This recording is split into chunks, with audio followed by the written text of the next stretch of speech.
Hello everyone, my name is Prashant Verma and I'm going to give a talk on a survey that was done by two organisations which you've probably not heard of. One is called IPEM, which is the Institute of Physics in Engineering and Medicine, and the other one is BMUS, which is the British Medical Ultrasound Society. I'm a physicist. Again, you probably haven't come across many physicists in your work, but I'm at Sheffield teaching hospitals. And the motivation for the survey that the two organisations did was because over the last few years we've had quite a lot of feedback from our members about concerns about increased ultrasound probe failure. So these are specifically transvaginal probes. There is a wider issue, but this is just about transvaginal probes. And there's been a feeling both from sonographers, clinicians and scientists, clinical technologists, that they're seeing a lot more failures. And I guess what we were wondering is it due to the decontamination methods that are being used? And are they causing some problems in terms of the probe integrity? So these are just some examples of things that we see now. There's a variety of things happening here. Not all these are transvaginal probes, but they're just for illustration. The one on the right, oops, let's go back. So that's a transvaginal probe. That is, and that probably is. So the types of damage that we're seeing is the uppermost layer on the probe is deteriorating. You can see the sealant on the sides deteriorating. You get some cracks that occur. So we don't believe, I mean, sometimes these cracks are because people drop probes, but we don't believe that all of them are. Here you can see the top layer surface, the lens layer seems to have got weaker, and there you've got damage with the cable grommet and discoloration. So, I mean, ultrasound probes are really quite sensitive devices. They're composed of lots of different layers, and the top layer is a very important layer because it's the lens. It helps focus the ultrasound beam, which, you know, at the end of the day, determines how good the image quality is. So, do we need to decontaminate these probes? If we didn't, then we wouldn't possibly have these problems. Well, of course we do, because especially transvaginal probes, they're in contact with mucous membranes, and there's a whole list of pathogens there, and I think you people probably know a lot more about them than I do. So it is necessary. So what is there in terms of guidance for decontamination? Well, another organisation, the World Federation of Ultrasound in Medicine and Biology, published some guidelines. The latest ones were in 2017, and they classed transvaginal probes as semi-critical devices because they come into contact with mucous membranes or broken skin. They have long handles and cables, and normally when they're used, they are covered by a sheath, so you would think that they're free from any pathogens, but you do get breaks and tears in the sheaths, and one survey showed that about 9% of these sheaths do break. So there is scope for transmission of pathogens between patients and also with staff as well, partly because of these long handles that are used. So high-level disinfection is required. BMUS and AXREM, another acronym. So AXREM are the Association of X-ray and Imaging Equipment Manufacturers. They produced some guidelines in 2020. So there's some what-to-do type guidelines. So remove the transducer cover and gel, remove any soiled material, inspect the probe, determine whether the level of decontamination is required and apply that particular type, follow the process and record the actions where required. And also importantly, users should comply with quality standards for imaging. So this is guidance that CQC will use, and essentially you need to manage the risk. That's what the guidance says. So as a user of an ultrasound probe, you need to ensure that you've got the right type of disinfection, the right type of wipe that you're using, and you've got to ensure that you're auditing it and that you're logging how many times it's been done. In terms of good practice, BMUS and AXRM also say that an automated decontamination process is favourable. Training is very important because we have a large turnover of staff for a start, and also a large turnover of probes from different manufacturers, new models, etc., and they may be made of different materials, and they'll have different, they'll react to chemicals in different ways. Need an audit trail, and you need to handle them with care whenever PPE is required. So that's the background. So because of the various concerns that both organisations had, we decided to do a survey, just an online questionnaire, and it was targeted at the audience that we know about, so physicists and engineers in hospital, and sonographers and sonographer managers.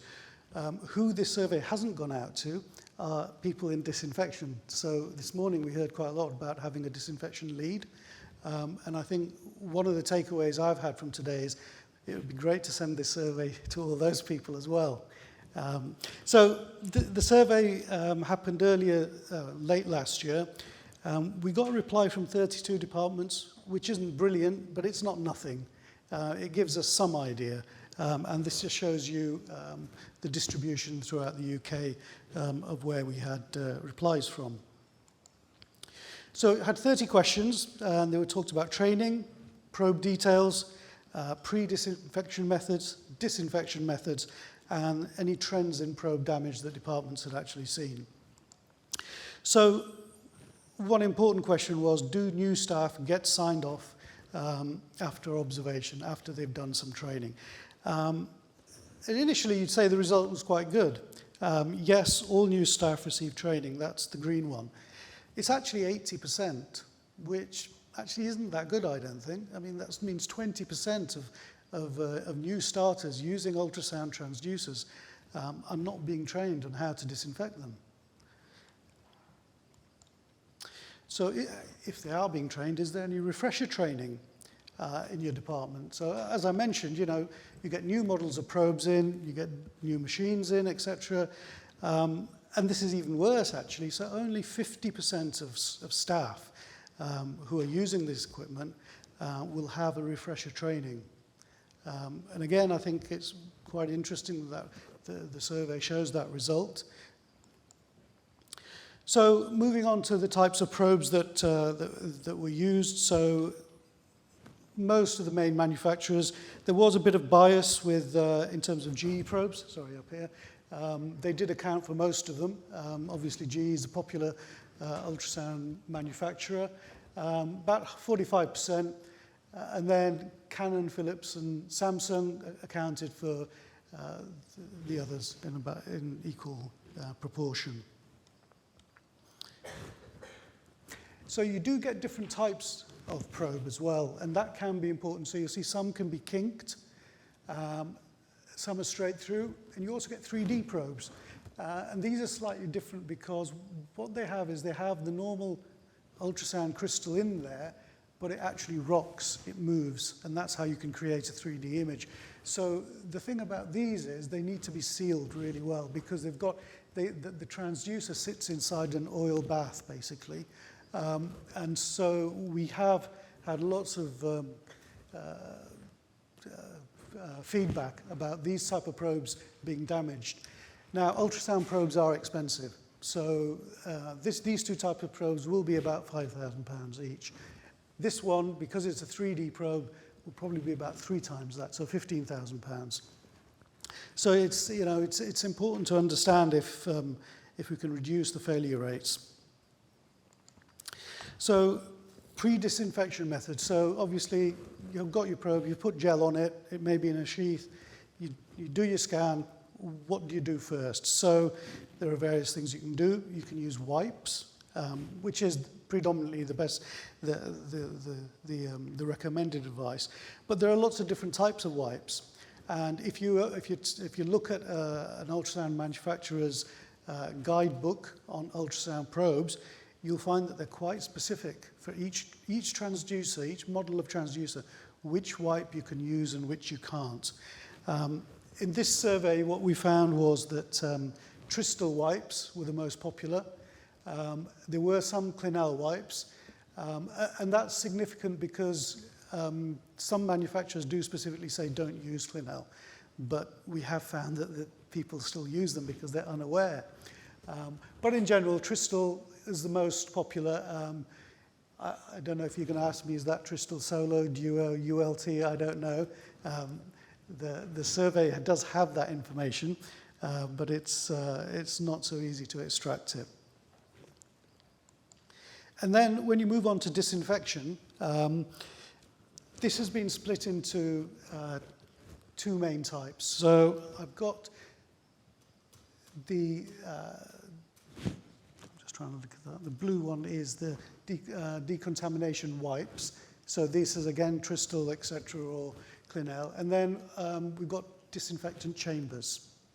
Okay, so those are the two most popular types. If we look at the chambers, what do they comprise of? Well, most of them are what are called trophon units, and I don't know how many people are familiar with those, but this uses, you put the TV probe in a hydrogen peroxide environment, and it disinfects the probe, and also the handle in it. Then you have the two other types of decontamination using chambers are using ultraviolet light, normally about 254 nanometers, but the majority of these trophon chambers. So that's the sort of the background to the survey. So the two sort of outcomes from the survey that we've found so far in terms of any trends in the probe damage. So this shows you the number of centers that we're talking about, and this is the age of the damaged probe. Okay, so what that's saying is that after 13 months, a probe got damaged. So given that, how was it being disinfected? This is what this is showing. And what you can see, so they've been split into when wipes are used, such as Tristel or Tristel foam or whatever, or when a chamber is being used. And what you can see, the chamber is the dark one, and it does seem to be following a distribution. If you can see that. So what it seems to imply, and this is early data, is that between 1 and 2 years, probes that have been disinfected in chambers seem to be getting damaged. Now, whether it's the chamber or whether it's the way that they're being used, wouldn't like to say at the moment, but this is what this data does seem to show. In terms of wipes, well, you can see the largest bar there is at about 3 years. So they seem to be doing better in that sense by using a wipe method. But, you know, we would like to extend this survey and to have more data on it, and probably to ask more specific questions, actually. The other thing that the survey looked at was there any correlation with the manufacturer? I deliberately haven't put a manufacturer name on here because, as I say, this data is quite early, but there's 4 different manufacturers that have been identified, and I may have mentioned them earlier. And what you find is that one sort of like sticks out in terms of, so this graph shows you the percentage of probes. I've used a percentage specifically because we were skewed because GE had so many in our survey. So to take that factor out, I've plotted this as a percentage. And then this is again the same thing, the age of the probe at the point at which it failed. And there did seem to be some, one manufacturer did stand out in terms of early failure. Normally you would expect these probes to last 5 years, you know, with reasonably heavy usage. So there may be an issue between the materials that are being used by that manufacturer and the type of disinfection method that they're using. So just to summarize, we believe that more training is definitely required, both first time round for users and also refresher training. I think that's especially the refresher training is, there's a lack of it. And this is mainly due to a very high turnover of probes and staff. We think there may be a possible link between the probe damage and the disinfection method, but we feel that does require further investigation. Are there probe manufacturing issues? One of those results suggest there may be. And again, we'd like to delve a bit deeper into that. And really, what we really need is a bit more collaboration between the users, the manufacturers of the ultrasound equipment, and also the manufacturers of the disinfection methods. And I think I'd be very keen on discussing with disinfection leads, actually, whether they can contribute to this. So that's my talk. Quite brief, but thank you.